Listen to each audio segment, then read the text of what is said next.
आज अजीबोगरीब मंजर देखा पाकिस्तानियों ने और उसके ऊपर तनकीद भी हो रही है। सोशल मीडिया पे खासे लोग उसके ऊपर बात कर रहे हैं, अपने अपने कमेंट दे रहे हैं। मैं जरा इस चीज़ को थोड़ा मुख्तलिफ तरीके से देखता हूं, लेकिन आपके सामने मैं रख देता हूं। काजी फायद ईसा साहब आज अचानक दिखाई दिए।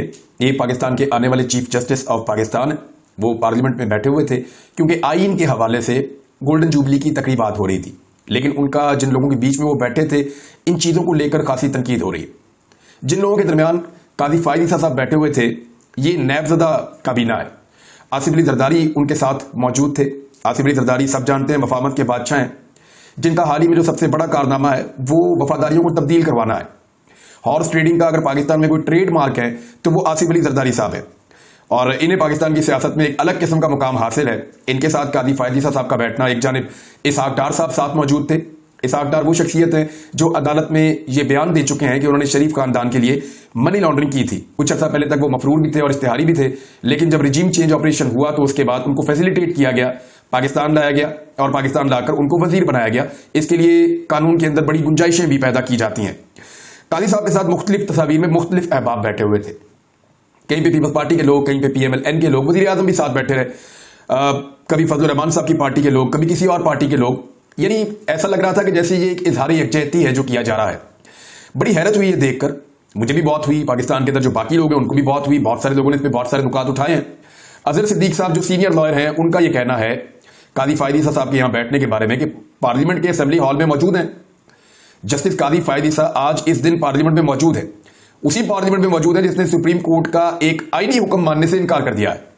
ये एक सियासी खेल है जो खुलकर सामने आ चुका है। ये जनाब काजी फायद ईसा साहब के बारे में एक और ट्वीट है अजहर सिद्दीक साहब की, और बहुत सारे लोगों ने बहुत सारी ट्वीट्स की हैं। अता तारड़ मौजूद हैं जी बिल्कुल काजी साहब के साथ ही। इस शख्स ने हाथ में आइन की किताब उठाकर गंदे इशारे किए थे। इसके बुजुर्गों ने, यानी रफीक तारड़ साहब आपको याद होंगे, उनका ब्रीफ केस बड़ा मशहूर रहा माजी में, और वो मुबैना तौर पर जजेस को, अदालतों को मैनेज करते रहे, खरीदते रहे नवाज शरीफ साहब की ख्वाहिशात के मुताबिक। और उस दौर के जो पुराने सहाफ़ी हैं या जो तारीख को जानने वाले लोग हैं, वो ये किस्से आज भी सुनाते हैं और इसकी मिसालें देते हैं, और ये तल्ख हक़ाइक़ पाकिस्तान की तारीख का हिस्सा बन चुके हैं। अच्छा, सिद्दीक जान साहब ने भी एक नुक्ता उठाया बाद में, वो मैं आपको बता देता हूं। जब ये तकरीब चल रही थी तो सिद्दीक जान ने ट्वीट किया, उन्होंने कहा कि जस्टिस काजी फायद ईसा, बिलावल, जरदारी और शहबाज शरीफ सब ऐवान से चले गए हैं, कन्वेंशन तो अभी तक जारी है। क्या अंदर कोई खुफिया मुलाकात हो रही है? क्या chief justice of Pakistan justice Umar Ata Bandial साहब के खिलाफ कोई नई साजिश तैयार हो रही है? ये सवालात उठाए सिद्दीक जान साहब ने। अब हो सकता है काजी फायद ईसा साहब को अंडरस्टैंडिंग ना हो या उनको कुछ और बताया गया हो, जब वो वहां पहुंचे तो सूरत हाल कुछ और हो। इसका हल्का सा तस्करा भी उन्होंने किया है। लेकिन दुनिया भर में जजेस को एक खास किस्म की इज्जत हासिल रहती है, एक मुकाम हासिल रहता है, और इस तरह के लोगों के बीच में जजेस नॉर्मली नहीं बैठते। उनके लिए अलग इंतजाम किया जाता है, और यानी उनको एक मनसब के हिसाब से उनको मुकाम मिलना चाहिए था। लेकिन वो उन लोगों के बीच में बैठे जिनकी शोहरत मैं जरा थोड़ी सी आपको बता देता हूं। जो लोग शब खून मारकर रजीम चेंज ऑपरेशन के नतीजे में इक्तदार में आए, काजी फायद ईसा साहब आज उनके बीच में बैठे थे, जिन्होंने आते ही अपने तमाम केसेस फारी तौर पे खत्म करवाए। केसेस खत्म करवाने के लिए उन्होंने वो कवानीन ही खत्म कर दिए जिन कवानीन की वजह से वो गिरफ्त में आते थे। काजी फायद ईसा साहब आज उन लोगों के बीच में बैठे थे जिन्होंने साबिक वजीर आजम पर 144 जाली मुकदमा दर्ज करवा रखे हैं। उन लोगों के साथ बैठे थे जिन्होंने सियासी मुखालिफिन पर बदतरीन फस्तायत का मुजाहरा किया है, जिन्होंने इस मुल्क में सहाफत मुश्किल बना दी।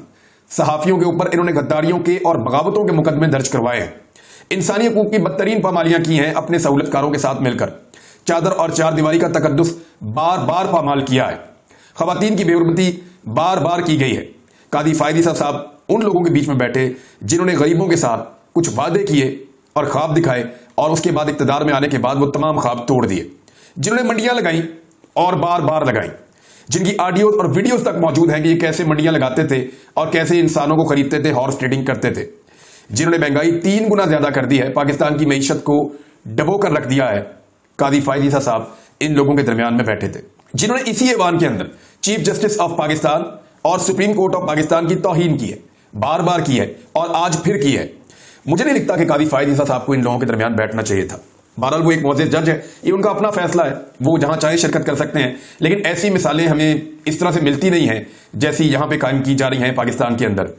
काजी फायद ईसा साहब ने बाद में ये कहा, बेशक वो ये कह दे, लेकिन उनकी मौजूदगी ने एक तासुर ये कायम किया है कि PDM की जमातों की तरफ उनका झुकाव है, और PDM की जमातें जो हैं वो भी हर जगह पे काजी फायद ईसा साहब का नाम बुलंद करती हैं। तो ये चीजें जजेस को सियासी लोगों के साथ जोड़ देती हैं, और बाद में जब जजेस फैसले करते हैं तो उन जजेस के फैसलों के ऊपर एतराज किया जाता है। फर्ज कीजिए अगर पाकिस्तान तहरीक इंसाफ ने ऐसी कोई तकरीब रखी होती और कोई जज उसमें आ जाते तो मरियम नवाज और नवाज शरीफ का बयानिया क्या होता?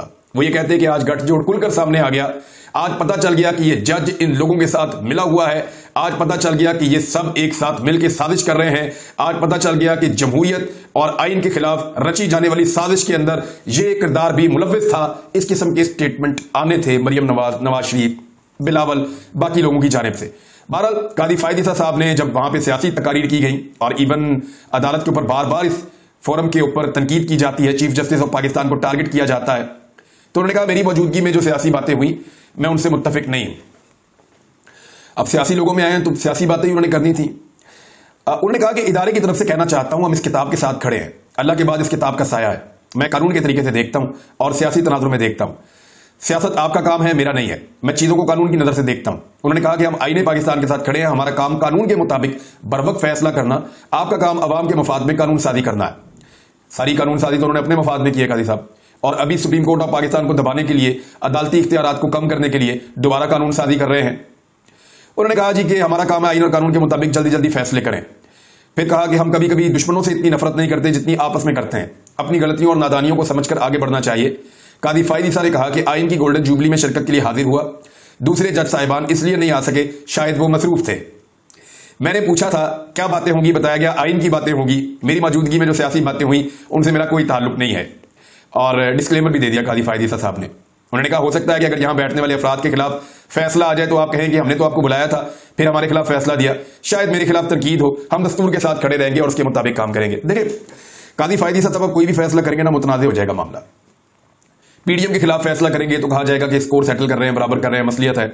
इमरान खान के कोई भी फैसला सुनेंगे भी तो लोग कहेंगे कि नहीं ये अब नहीं सुन सकते, इसलिए कि इमरान खान के मुखालिफों के साथ जाकर बैठ गए।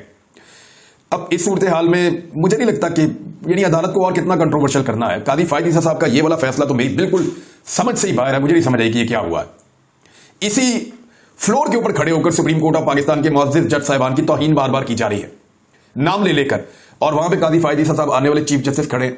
अब जिन लोगों ने उनके साथ तस्वीरें और वीडियो बना ली हैं, कल को उनके फैसले अदालतों में आएंगे तो क्या तासुर जाएगा। बहरहाल एक अजीब चीज हुई है आज, और बहुत सारे लोग पाकिस्तान में हैरान परेशान हो गए कि ये क्या हो गया। अब मुझे तो और कुछ समझ नहीं आ रही। 2007 में एक बुजुर्ग थे, उन्होंने मुझे एक बात की परवेज मुशर्रफ के बारे में। उन्होंने कहा कि अल्लाह मियां आसमान से उतर कर आके इंसान को नहीं मारते। ये उन्होंने एक मिसाल देते हुए मुझे कहा था। उन्होंने कहा बंदे की माती मार देते हैं, फिर वो गलत फैसले करता है और वो फैसले उसके गले पड़ जाते हैं। बहरहाल ये एक बात मुझे वैसे ही याद आई, मैंने आपको बता दी। अब शहबाज शरीफ साहब के ज़ेर सदारत काबीना का इजलास फिर हुआ और इलेक्शन अखराजात से मुताल्लिक जो बिल है उसको अब पार्लियामेंट को भिजवा दिया गया है। इसहाक डार ने काबीना को समरी से मुताल्लिक ब्रीफिंग दी, काबीना से मंजूरी के बाद बिल को पार्लियामेंट में पेश कर दिया गया। चेयरमैन सेनेट ने बिल मुतल्लिका कायमा कमेटी के सपोर्ट करते हुए सेनेटर्स की तजावीज जुमेरात तक तलब कर दी है। टाइम जो है उसको बाय कर रहे हैं कि 13-14 तारीख तक तो ये मिल गया, फिर आगे भी टाइम बाय करेंगे। तो इलेक्शन करवाने का ऐसा लगता है कि इनका मूड कोई नहीं है। अब साथ ही एक करारदाद भी पेश की गई है कि कौमी असम्बली और 4 सूबाई असम्बलियों के इंतखाबात बैक वक्त करवाए जाएं। तो ठीक है, 2 असम्बलियां तो वैसे ही तहलील हो गई है, आप बाकी तहलील करें और इकट्ठे इंतखाबात करवा दें। वैसे भी आसिफ अली जरदारी और बिलावल आजकल बहुत ज्यादा कह रहे हैं कि मुज़ाकरात किए जाएं, बार बार इस बात के ऊपर जोर दे रहे हैं कि मुज़ाकरात किए जाएं अपोजिशन के साथ। इमरान खान साहब पहले दिन से तैयार हैं, लेकिन वो ये कहते हैं कि मुज़ाकरात जो है वो इलेक्शन की तारीख दें और बैठकर हमारे साथ मुज़ाकरात करें और तय करें कि कब पाकिस्तान में इलेक्शन करवाने। क्योंकि इमरान खान साहब को ये लगता है कि जो मौजूदा हुकूमत है ये पाकिस्तान के मसाइल को हल नहीं कर पाएगी, बल्कि मसाइल बढ़ते चले जाएंगे। और वो ये समझते हैं कि पाकिस्तान के मसाइल का हल इलेक्शन में है, लिहाजा पहले इलेक्शन की तारीख दी जाए और फिर बैठकर तय कर लेते हैं, और अगर कुछ आगे पीछे करना पड़ा तो चीजें मैनेज हो सकती हैं। लेकिन अब इमरान खान साहब के साथ मुज़ाकरात करने पर हुकूमत के लोग, पीडीएम के लोग बिल्कुल राजी नहीं थे उनकी जमात के साथ बात करने के लिए, इसलिए कि एस्टेब्लिशमेंट का हाथ उनके सर पे था। एस्टेब्लिशमेंट का हाथ जिसके सर पे भी आता है ना, वो दूसरों से मुज़ाकरात नहीं करना चाहता, क्योंकि उसे ऐसा लगता है कि ताकत उसके पास है और सहूलतकारी उसे मिल रही है, तो उसे क्या जरूरत है दूसरों से मुज़ाकरात करके ग्राउंड को लूज करने की। और यही पॉलिसी जो है वो शहबाज शरीफ साहब वगैरह ने भी अपनाई हुई थी। बहरहाल शहबाज शरीफ से दरख्वास्त करूंगा कि अपोजिशन से मुज़ाकरात करें, आप आसिफ अली जरदारी कह रहे हैं, और मुझे पता है कि ये क्यों हो रहा है, क्योंकि एस्टेब्लिशमेंट भी थक गई है। वो परेशान हो गए हैं कि सारा कुछ हमारे गले पड़ता जा रहा है, सियासतदानों से ज्यादा बदनामी तो हमारी हो रही है। तो अब वो इनको कह रहे हैं कि यार खुदा का वास्ता मुज़ाकरात करके खुद ही इलेक्शन में आप लोग चले जाएं और इलेक्शन करवा लें। ये 4 महीने आगे पीछे की बात है, आप इलेक्शन के ऊपर एक दूसरे को राजी करें और जाकर इलेक्शन करवाएं, क्योंकि अब एस्टेब्लिशमेंट चाहती है कि मजीद बदनामी वो अपने सर पे ना ले। लेकिन अभी भी एस्टेब्लिशमेंट के अंदर ऐसे लोग बैठे हुए हैं जो इसको अपने सर्वाइवल का मामला समझते हैं और उन्हें लगता है कि अगर इमरान खान वापस आ गया तो उनके लिए मुसीबत बन जाएगी और उन्हें बहुत सारे ऐसे सवालात का जवाब देना पड़ेगा जिनका जवाब उनके पास नहीं है। बिलावल ने भी यही कहा कि मुल्क में जारी जमहूरी और आईनी बुरहान से निकलने का वाहिद हल मुज़ाकरात है। आईनी बुरहान तो वैसे है कोई नहीं, आईन ने पाकिस्तान के मुताबिक फैसला दे दिया सुप्रीम कोर्ट ऑफ पाकिस्तान ने, और उसके मुताबिक इंतखाबात ही होने, और वो भी 90 रोज के अंदर होने। अब चंद नागुज़ीर वजूहात की बिना पर चंद रोज आगे चले गए हैं, लेकिन इंतखाबात तो 14 मई को होने हैं। अगर फंड जारी नहीं करते तो देखना यह है कि सुप्रीम कोर्ट ऑफ पाकिस्तान आज रात 12 बजे अदालत खोलती है या नहीं खोलती। होना तो यह चाहिए कि आज रात 12 बजे अदालत खोले और पूछे इलेक्शन कमीशन ऑफ पाकिस्तान से कि आपको फंड्स मिले या नहीं मिले। वो कहे नहीं मिले तो फौरी तौर पर सुबह सबको बुलाकर इनके ऊपर तौहीन अदालत की कार्रवाई शुरू की जाए। दूसरी जानिब फवाद चौधरी साहब ने या पाकिस्तान तरीके इंसाफ ने एक मौक़िफ़ दिया है फंड जारी ना करने के हवाले से। उन्होंने कहा कि अगर वफाकी हुकूमत सुप्रीम कोर्ट के फैसले पर अमल नहीं करती और आज फंड्स नहीं देती तो वजीर आज़म और काबीना के अरकान 5 साल के लिए नाअहल हो सकते हैं, ये हो जाएंगे उन्होंने कहा, और इनके ऊपर मुकदमा बनेगा। फवाद चौधरी साहब का जो स्टेटमेंट है उसके मुताबिक इंतखाबात के लिए फंड्स की फराहमी बराह रास्त खजाने से की जाती है। इसको पता क्या कहते हैं? इसको कहते हैं direct charge on consolidated funds. ये फवाद चौधरी साहब ने क्लेम किया है। मैंने इसको रिसर्च किया जाके और देखा कि मुख्तलिफ मुल्कों के अंदर ये क्या है, ये फंड होता क्या है, पाकिस्तान में क्या है, इंडिया में क्या है, यूरोप में क्या है। ये जो कंसोलिडेटेड फंड्स होते हैं ना, direct charge on consolidated funds, ये वो फंड्स हैं जिनके लिए पार्लियामेंट की मंजूरी की जरूरत नहीं होती। ये डायरेक्टली हुकूमत इसकी मंजूरी देती है और ये फंड्स फौरी तौर पर जारी कर दिए जाते हैं। तो फवाद चौधरी साहब जो तस्करा कर रहे हैं ये फंड वही हैं, तो बिल्कुल डायरेक्टली वो ठीक बात कर रहे हैं। मैंने उसको रिसर्च करके देखा है कि पार्लियामान ने इस अमल से खुद को आईनी तौर पर अलहदा कर रखा है। पार्लियामेंट आईनी तौर पे इस अमल से इसलिए अलहदा है कि जो मज़कूरा फंड्स हैं इनका पार्लियामेंट से कोई ताल्लुक आईनी तौर पे नहीं है। ये फंड्स हुकूमत जारी करती है और जो हुकूमत की तारीफ लिखी हुई है पाकिस्तान के कॉन्स्टिट्यूशन में, उस तारीफ के मुताबिक prime minister and the cabinet is government, यानी वजीर आजम और उनकी काबीना जो है वो गवर्नमेंट होती है। इसी तरह सूबाई हुकूमत जो है वो वजीर आला और काबीना ये गवर्नमेंट होते हैं, और पार्लियामेंट जो है वो एक अलग फोरम है, वहां पे बहुत सारी चीजें डिबेट के लिए ले जाई जाती हैं। लिहाजा ये जो direct charge on consolidated funds हैं ये पार्लियामेंट में नहीं जाएंगे, इसकी मंजूरी काबीना दे देगी। अगर काबीना ने मंजूरी दे दी है तो ये फंड फौरी तौर पे इलेक्शन कमीशन ऑफ पाकिस्तान को जारी कर दिए जाने चाहिए, और पैसों का तो मसला ही कोई नहीं है। जितने भी आईडी माहिरीन है वो ये कह रहे हैं कि ये तो इतनी छोटी सी पीनट अमाउंट है कि गवर्नमेंट ये amount election commission of Pakistan को दे सकती है और डायरेक्टली दे सकती है, इसके लिए कोई मसाइल नहीं है। अब सुप्रीम कोर्ट ऑफ पाकिस्तान इसके ऊपर क्या एक्शन लेती है ये एक बड़ा सवाल है, पता चल जाएगा। एक और मुसीबत बन गई है हुकूमत के लिए। हुकूमत ने कोशिश की कि 1990 से लेके 2000 तक का जो रिकॉर्ड है वो पब्लिक ना करना पड़े, यानी 2001 तक का जो 1990 से लेकर रिकॉर्ड है तोशा खाना का वो पब्लिक ना करना पड़े, क्योंकि लाहौर हाई कोर्ट ने हुक्म दिया हुआ था। इससे पहले वाला रिकॉर्ड तो इन्होंने मुबैना तौर पे टेम्पर्ड करके पेश कर दिया था ना, ये रिकॉर्ड देना नहीं चाह रहे थे कि इसमें बड़ा गंद खोला है पीपल्स पार्टी ने और नून लीग ने। अब हुआ ये कि ये अदालत में गए, उल्टा के इनको कोई फेवर मिलती, ये एक और बेंच के अंदर गए अपील लेकर, और जो बेंच बना उस बेंच ने, 2 रुकनी बेंच ने जो फैसला जारी किया उस फैसले के मुताबिक इन्हें अब कह दिया गया है कि आप 1947 से लेकर 2000 तक का रिकॉर्ड लेकर आए। यानी पहले इनको सिर्फ 1990 से लेकर 2001 तक का रिकॉर्ड लेकर आना था और अब 1947 से लेकर 2001 तक का रिकॉर्ड लेकर आना है। ये फंस गए बहुत बुरी तरह। उसी तोशाखाना जिसमें ये इमरान खान को फंसाना चाहते थे, बकाफाते अमल आप देखिए कि इमरान खान उसमें से निकलते हुए दिखाई दे रहे हैं। दूसरी जानिब उसी तोशाखाना के अंदर ये तमाम जमातें खुद धंसती चली जा रही हैं। जिस दिन आइन और कानून के मुताबिक फैसला हुआ, याद रखिएगा उस दिन ये नहीं बचेंगे।